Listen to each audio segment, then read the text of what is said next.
하나님의 은혜가 여러분들 가운데 함께 하시기를 주님의 이름으로 축원합니다. 여러분 사랑합니다. 예. 우리 옆에 분에게도 손 꼭 잡으시고 사랑합니다.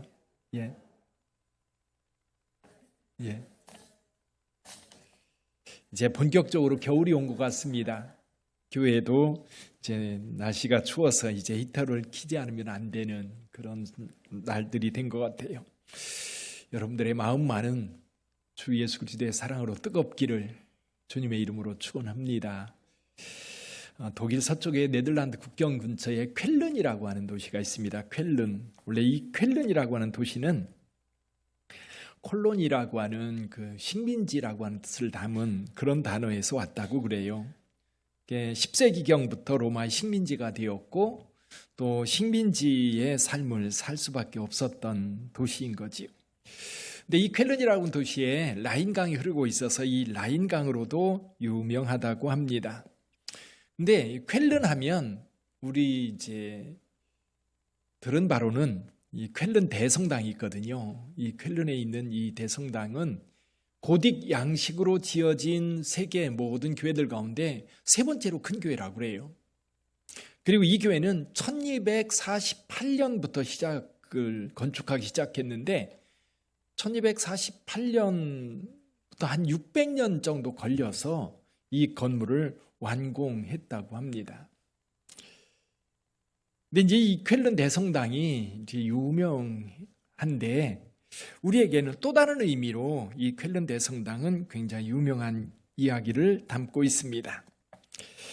독일이 세계 1차 대전, 2차 대전 두 번에 걸쳐 패전국이 되었지요. 특히 2차 세계대전 패전한 다음에 2, 3년 동안 독일 국민들은 아주 극심한 고통 가운데 살았다고 그래요. 방 하나에 여러 가족이 함께 살 수밖에 없는 그런 비참한 시간들이 계속 진행되고 있을 때였습니다. 그때 쾰른 대성당이 1948년 몇 주년이 되었어요? 700주년이 된 거예요. 700주년 기념 예배를 드린다고 소문이 나기 시작한 겁니다.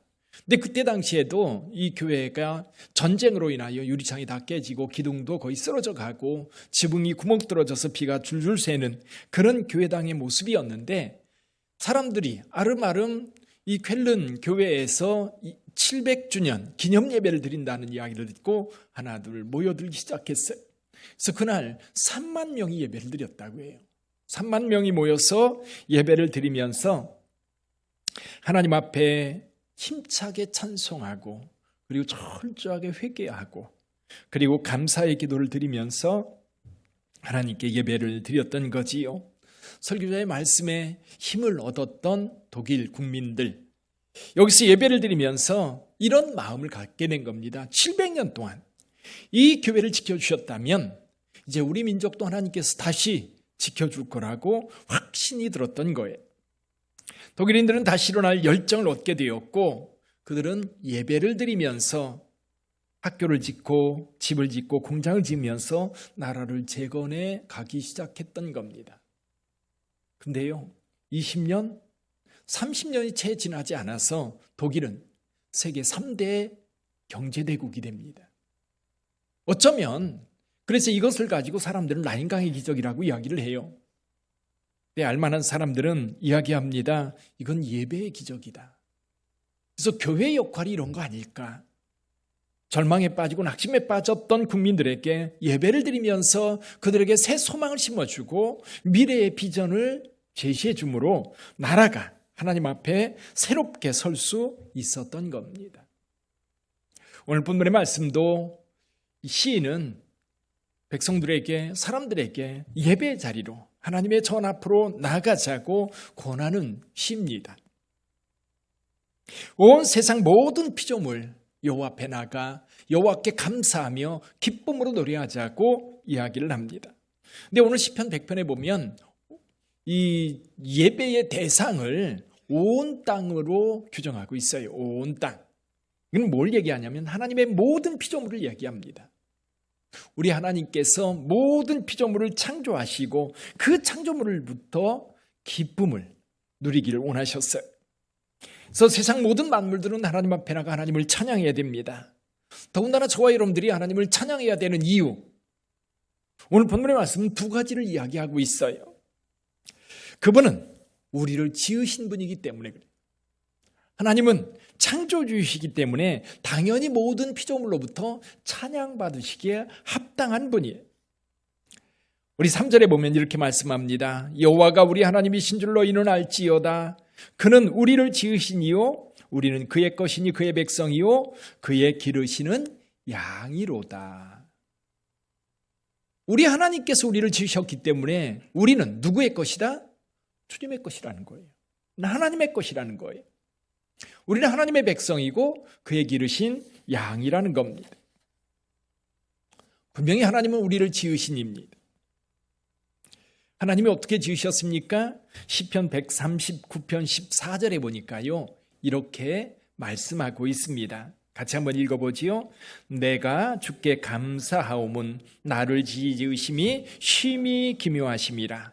주께서 하시는 일이 기이함은 내 영혼이 잘 아나이다. 예전 번역에 보면 심히 기묘하다, 신묘, 막직하다 번역을 했었어요. 우리를 지으신 것이 이렇게 신묘막직한 하나님의 지혜, 하나님의 능력으로 지어졌던 거예요. 그래서 우리는 우리 창조물을 보면서 하나님을 찬송할 수밖에 없습니다. 하나님께서 인간을 창조하시고 자연을 창조하실 때 특히 하나님께서 빛이 있으라 하시고 빛이 있음에 하나님이 어떻게 하셨어요? 기뻐하셨어요. 하늘궁창, 윗궁창과 아랫궁창을 나누시고 기뻐하셨어요. 바다와 육지를 나누시고 기뻐하셨어요. 하늘의 새들과 바다의 물고기와 들짐승들을 만드시고 기뻐하셨어요. 마지막 하나님의 형상을 따라 지으신 인간을 보고 하나님은 얼마나 기뻐하셨는지 기뻐하셨어요. 우리 이사야서 43장 21절을 한번 볼까요? 이사야서 43장 21절입니다. 이 백성은 내가 나를 위하여 지었나니 나를 찬송하게 하려 함이니라. 아멘. 하나님이 왜 우리를 지으셨어요? 우리로 하여금 하나님을 찬송하게 하려고, 하나님의 기쁨을 위해서 우리를 지으셨던 겁니다. 그래서요, 저와 여러분들의 최종적 삶의 목적이 뭐냐면 하나님께 영광이에요. 하나님의 기쁨이에요. 돈 많이 버는 게 우리 인생의 목적이 아니고요. 또 건강한 게 인생의 목적이 아니고요. 그거는 그 최종적인 목적으로 가는 과정 속에 나타나는 작은 목적들이지요. 생각할 때에 그래도 돈이 좀 있어야 하나님께 영광 돌릴 수 있겠다. 내가 좀 건강해야 하나님의 기쁨이 될 수 있겠다. 내가 그래도 뭔가 좀 배워야 하나님께 영광이 될 수 있겠다. 그런 과정 속의 하나의 과정으로 나타나는 것이지 우리의 궁극적인 목적은 하나님께 영광이 되어야 돼요. 목적 수정하시기 바랍니다. 여러분의 인생 목적, 최종적인 목적은 하나님의 창조 목적에 맞는 하나님의 기쁨이에요. 하나님의 기쁨. 만약에 여러분들이 삶을 살아가다가 하나님의 기쁨이 아니라고 한다면 과감하게 내려놓으세요. 이건 하나님이 슬퍼하실 일이다. 이건 하나님이 걱정하실 일이다. 그렇다면 슬그머니 내려놓으세요.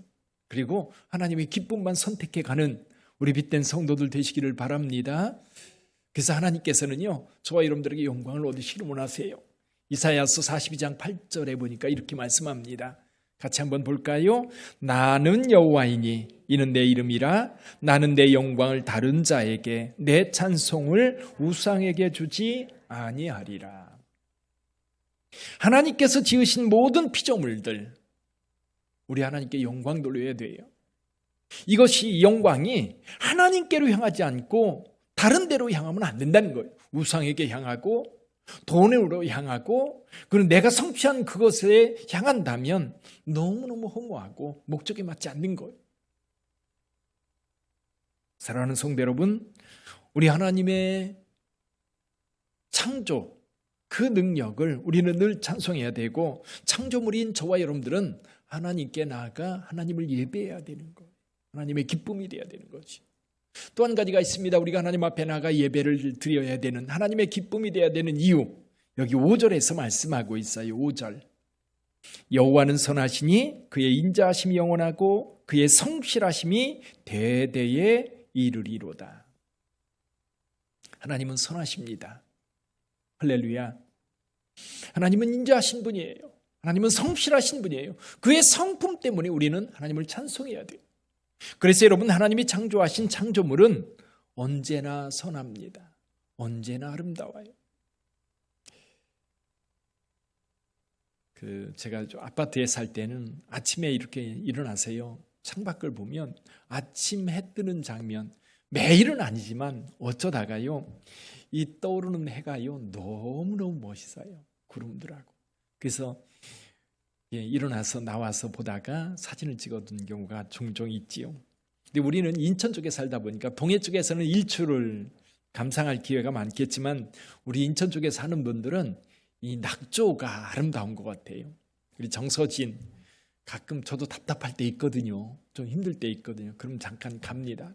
그럼 가끔 이 일몰, 해가 넘어가는 모습이 너무너무 아름다울 때가 있어요.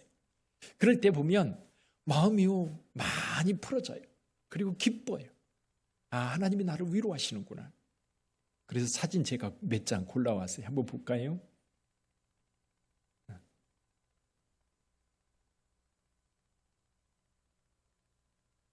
뭐 예쁘지 않다고 느끼는 할 수 없고요.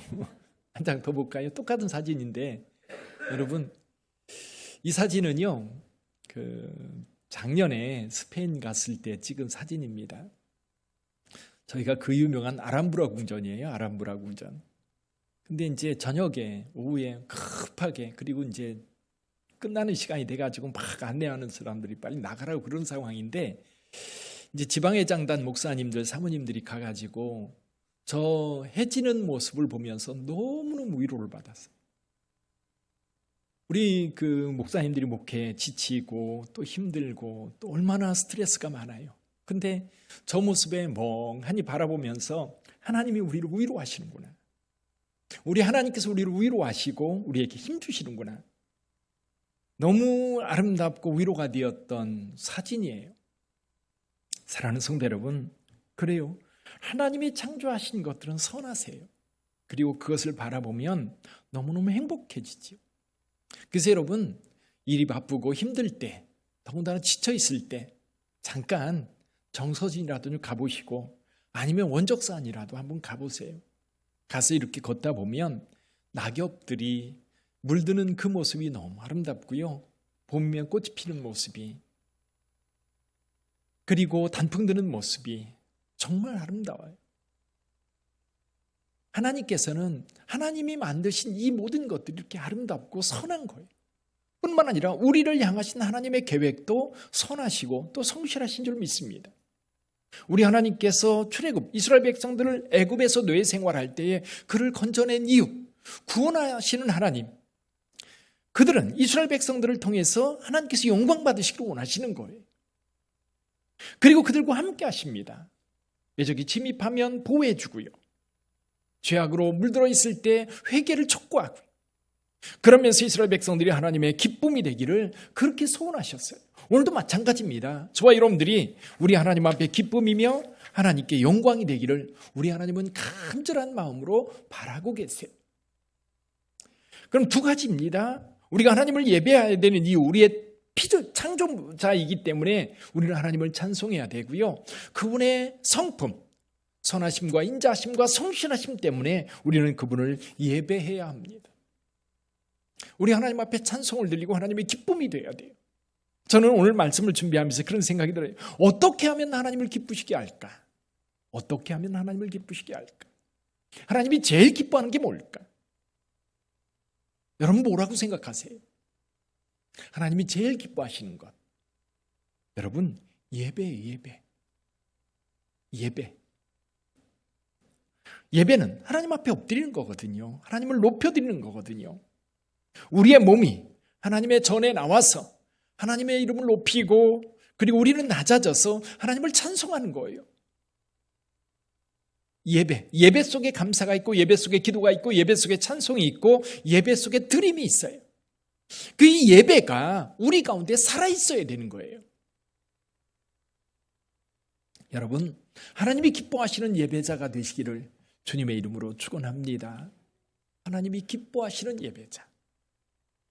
남유럽에 조그만 마을이 하나 있습니다. 저녁이 짙어오면 마을 집집마다 등불들이 켜져서 아름다운 마을을 형성하는데 언덕 위에 있는 교회당만큼은 빛이 들어오지 않는다고 그래요. 등불이 켜지지 않는 거예요. 그런데도 불구하고 이 교회의 별명이 뭐냐면 많은 등불의 집이라고 하는 별명이 붙어 있다고 합니다. 이 교회는 오래전부터 전해 내려오는 이야기가 있습니다. 한 400여 년 전에 그 지역에 공작 한 분이 살았습니다. 귀족이지요. 이 공작이 살고 있었는데 이 공작에게는요 딸이 10명이나 있었다고 그래요. 근데 이 공작은 딸들이 노는 모습이 너무 행복한 거예요. 그걸 바라보는 것이. 그리고 아이들이 자라면서 바느질하는 것, 요리하는 것, 그리고 노는 것, 그것들이 너무 아름답고 기분 좋은 거예요. 그래서 아이들을 보는 것이 큰 낙이었다고 합니다. 근데 문제가 뭐냐면 이 딸들이요 이제 장성하니까 한 사람 한 사람 시집을 가는 거예요. 시집을 가니까 하나가 시집 가고 또 하나 시집 가고 그러다 보니까 10명 다 시집 간 거예요. 아무것도 남지 않은 거지. 이제 아버지의 그 마음을 아는 딸들이 성탄절만 되면 다 모여서 노래하고 춤추고 그러면서 아버지를 기쁘게 해드렸다고 해요. 근데 어느 해인가 먼 나라 왕비로 시집간 딸이 성탄절에 오지 않은 거예요. 아버지는 그 빈자리가 너무 가슴 아픈 거예요. 그래서 다른 딸들이 그렇게 위로하고 기쁘게 해드리려고 해도 아버지는 그 빈자리가 너무 마음이 아픈 거예요. 그러면서 이 공작이 뭔가 한 가지를 깨달아요. 그리고 그 지역에 교회를 하나 짓기로 마음을 먹습니다. 그리고 후세에 남길 영원한 기념물이 하나 있었으면 좋겠다 생각한 공작이 동네 그 언덕 위에 예쁜 교회당을 지었던 겁니다. 건물의 아름다운 선, 성스러운 내부 장식, 조각품, 생유리 그 어느 하나 빠지지 않는 정말 멋진 교회를 지은 거예요. 그래서 딸들이 그 교회에 와서 이제 헌당할 때 와서 보고 아버지한테 물었어요. 아버지, 근데 등은 어디다 걸어요? 그럼 여기도 등불이 지금 상당히 많지요. 옛날에 교회당은 여러분 창문이 없어요. 그러다 보니까 깜깜합니다. 그래서 교회 들어오면 어두운 굴 속에 들어가는 것처럼 이렇게 어두운데 그러다 보니까 이제 샨드리아를 내려가지고 거기에 촛불을 켜놓든지 아니면 등잔을 여러 개 달아서 불을 밝히고 그리고 이제 벽에도 벽마다 이제 촛대나 이 등잔대를 쭉 시설을 해가지고 이제 예배를 드릴 때가 되면 다 불을 붙여서 이 교회 내부를 밝히지요. 근데 그 교회는 그게 없는 거예요. 그래서 아버지한테 물었습니다. 아버지, 등불은 어디다 걸지요? 그런데 그 공작은 이렇게 말합니다. 그건 말이다. 이 늙은 아버지의 계획이란다. 등불을 거는 데가 없지. 교회 땅에 예배를 드리러 오는 사람들이 제각기 자기 등불을 들고 오는 거란다. 그리고 그 교회에서 여러분 노쇠로 등잔을 하나씩 다 만들어준 거예요. 사람들마다 다 나눠준 겁니다. 이분들이 주일날 종이 땡그랑 울리면 교회로 올 때에 전부 다 빈손으로 오지 않고 뭘 가지고 와요? 등불에 불을 밝혀가지고 교회에 오는 거예요. 한 사람, 두 사람. 처음에는 깜깜했는데 교회 성도들이 채워지면서 점점 밝아지는 거예요. 점점 밝아지는. 정한 시간에 하나님의 자녀들이 모여 예배를 드리지 않으면 하나님의 집이 한 구석이 비는 거예요. 그래서 이 동네 사람들은 이 그 노쇠로 만든 등잔대를 자녀들한테 물려주는 거예요. 그리고 이 동네에서는 교회 나오지 않는 사람이 한 사람도 없는 거예요. 이유가 뭐냐면 내가 빠지면 그 자리가 어두워지는 거예요. 내가 빠지면 그 자리가 어두워지는 거예요. 그래서 그 동네 사람들은 언제나 주일만 되면 등잔대를 들고 불을 밝혀 교회로 가서 하나님을 예배했다고 합니다. 아버지의 마음이 그거였던 거예요. 딸이 하나가 안 와서 그 빈자리 때문에 마음 아픈 것, 하나님의 마음이 그럴 거라고 본 거예요. 우리는 여러 가지 이유를 들어서 한 주 빠져도 되겠지, 한 번쯤 빠져도 되겠지, 그 생각을 합니다. 그런데 하나님은 어때요? 그 자녀가 나오지 않은 것 때문에 마음 아픈 거예요. 빈자리가 마음 아픈 거예요. 아버지 마음이 그거였던 거예요. 그래서 각자가 자기 등잔대를 들고 와서 밝히는 거지. 그러면 내가 가지 않으면 그 자리는 어두운 거예요. 내가 있는 그 자리가 밝혀져서 환하게 하나님을 영화롭게 할 수 있는 자리가 되는 거예요. 사랑하는 성도 여러분, 내가 예배의 자리로 나올 때 하나님이 기뻐하세요. 내가 예배자가 되어 하나님을 찬송할 때 하나님께서 기뻐하세요. 내가 예배자가 되어 하나님께 감사드릴 때 하나님께서 기뻐하시는 거예요. 사랑하는 성도 여러분, 저와 여러분들이 예배를 드리러 나올 때, 여러분 예배라고 하는 게 그래요. 우리 마음속에 이런 마음이 있어요. 아이고, 우리 집에서도 예배 드릴 수 있는, 더군다나 요즘에 인터넷 예배 얼마나 잘 돼 있어요. 오늘 동시에 나도 집에서 예배를 드리는데 예배 드리는 거 아니에요. 성도 여러분, 우리 하나님께서 그걸 기뻐하실까요? 여러분 집에서 예배 드리니까 편안하게 정말 주일날 나와서 예배 드리는 것처럼 예배 드려지세요? 저는 안 되더라고요. 목사인데도 안 되는데,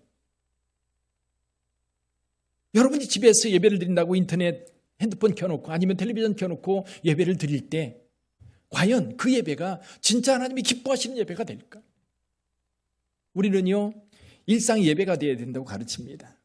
그래요, 여러분의 직장도 예배처가 돼야 되고 여러분의 가정도 예배처가 돼야 돼요. 근데요, 진짜 하나님이 받으시는 예배는 뭐예요? 시간, 공간 정해놓고 하나님 앞에 드릴 때 예배를 받으시는 거예요. 내가 걸어 나와서 내가 예물을 준비하고 그리고 주님 앞에 나와서 주님 앞에 드릴 때에, 주님 앞에 앉아서 말씀을 들을 때에 주님께서 그 예배를 받으시지 않겠어요? 기도도 마찬가지입니다. 하나님 앞에 내가 시간을 내어서 일정한 장소에서 무릎 꿇고 기도하는 그 시간이 있을 때에 여러분 화살 기도도 가능하고요, 걸어다니면서 기도하는 것도 가능한 거예요. 그거 다 빼놓고 정말 하나님 앞에 내 자신을 드리는 시간은 없고 그저 이게 하나님 앞에 드리는 거야 하면서 일상을 하나님 앞에 드린다고 할 때 그걸 하나님께서 받으시겠는가? 여러분 예배의 자리 놓치지 마시기를 바랍니다. 여러분의 자리를 지키셔야 돼요. 그래야 하나님께서 영광 받으세요. 그리고 하나님께서 저희들에게 축복해 주세요. 그 마음, 내가 하나님 앞에 드리는 그 마음이 하나님 앞에 그대로 전달되거든요. 그리고 예배는요, 감사예요, 감사. 오늘 또 말씀합니다. 감사함으로 그 문에 들어가며 그에게 감사하며 그 이름을 송축할지어다. 예배는 감사거든요. 나를 있게 하신 하나님, 나의 삶을 주관하시는 하나님, 내 삶을 책임지시는 하나님. 그 믿음이 있기 때문에 주일날 주님 앞에 나와서 예배 드리는 거예요.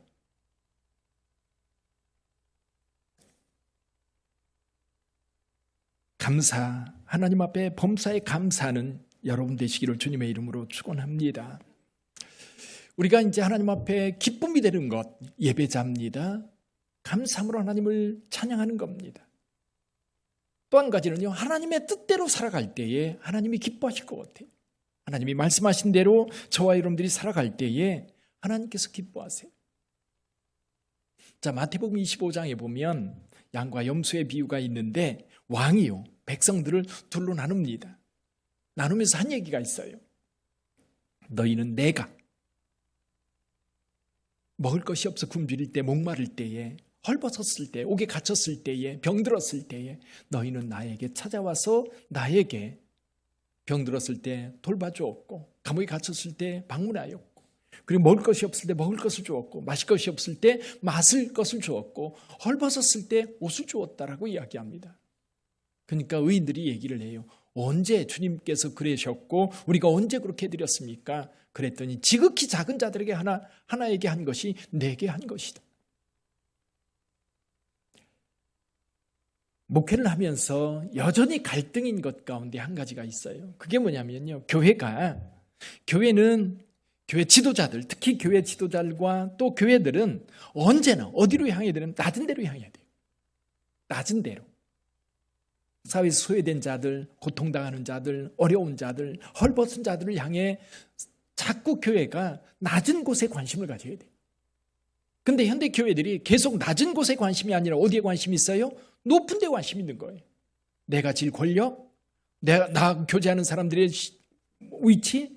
그래서 교회 안에서도 여러분, 우리가 누군가 어려움을 당하면 따뜻한 마음으로, 또 조심해야 될 것은 그거지요. 상처받을까 봐 절제하는 마음으로 잘 보듬어서 그들로 하여금 위로받고 힘을 얻고 새솜을 갖도록 돕는 것이 교회여야 되는 거예요. 그게 아버지 마음이에요. 아버지 마음, 하나님 마음인 거예요. 그래서 제가 그 생각을 이번 주, 지난주 새벽 기도하면서 하나님의 마음을 아는 것, 하나님의 마음을 아는 방법이 뭘까? 그게 기도예요, 기도. 여러분 누구를 위해서 간절히 기도해 본 적 있으세요? 중보기도요. 나를 위한 기도 말고 누군가. 아마 여러분들 가운데도 교회에서 어려움을 당하는 성도들이 있으면 제가 이제 중보기도 요청합니다. 지난주에도 그리고 전주에도 기도 요청했던 몇 분들 기도하다 보니까 다 응답받았어요. 지난번에 새벽 기도할 특세할 때에도 강수영 집사님 어머님이 암수술을 했는데 또 혀에 뭔가 잡혀가지고 수술을 해야 된다는 거예요. 근데 수술을 해서 떼내서 조직검사를 해봐야 된다는 거예요. 근데 이미 암수술을 한번 했기 때문에 걱정이 태산인 거예요. 저한테 기도 요청이 왔고 여러분들에게 기도하자고 기도했습니다. 그래서 일주일 뒤에 검사 결과가 나왔는데 악성종양은 맞대요. 그런데 암이어서 이게 어디 전이 되거나 퍼져나갈 그럴 가능성은 없는 거라 그래요. 그래서 수술한 거로 종결되었다고 저한테 연락이 왔어요. 목사님 감사해요. 빛된 교회 감사해요. 여러분 누군가 아픔이 있고 고통스럽고 힘들어할 때에 그 사람을 위해서 진심으로 하나님 앞에 기도해 보세요. 기도할 때 뭘 느끼게 되느냐면요, 하나님의 마음이 느껴져요.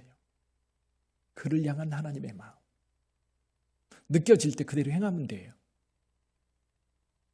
여러분 자녀를 위해서 하나님 앞에 기도해 보세요. 진심으로 여러분 욕심 가지고 기도하면요, 하나님 마음이 못 읽어요. 왜냐하면 내 마음이 너무 크니까.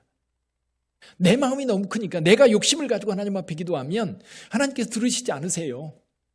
근데 전적으로 내려놓고 하나님 앞에 기도해 보세요. 개그우먼 이성미 집사라고 하는 분이 계시죠. 이분이 예수 믿고 이제 아들이 자기 외국에 가서 공부하고 싶다고 그랬대요.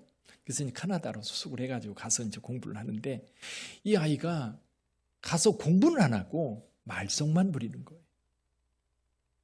엄마가 얼마나 열받았겠어요. 이제 이성미 집사가 이제 뭘 예수 믿어도 입이 그냥 평범한 입이 아니잖아요. 근데 자식을 향해서, 아들을 향해서 그렇게 욕을 해댔대요. 자기도 알면서도 이게 확 오르면 가만히 못 있는 거예요. 어느 날은 아들이 그러더래요. 엄마는 집사가 아니야.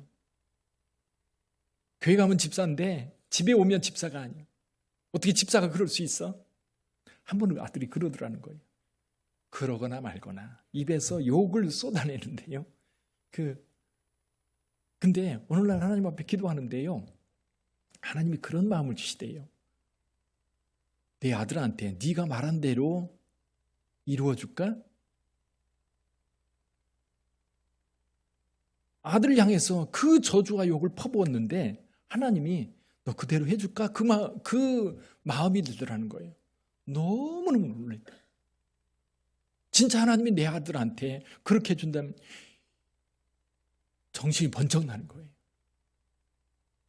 그러고 나서 욕을 딱 끊었대요.